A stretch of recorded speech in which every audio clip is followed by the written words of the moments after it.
আসসালামু আলাইকুম। আজকে আমার ছোট ভাই, আমি এরকম আমার এক মামু সবাই মিলে মাছ ধরতে গেলাম, কিন্তু অনেকক্ষণ ধরে চেষ্টা করেও একটি মাছও আমরা পাইতেছিলাম না।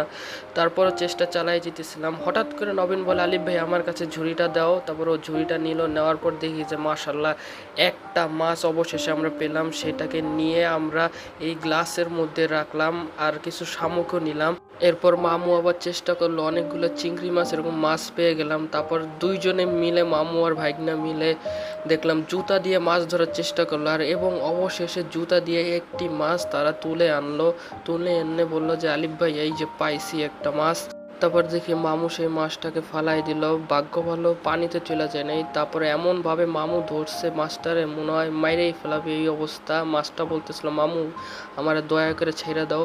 আর মেইনলি এই সব মাছ ধরার কারণ হলো ছোট ছোট মাছ। আমার যে ব্ল্যাকি এবং মলি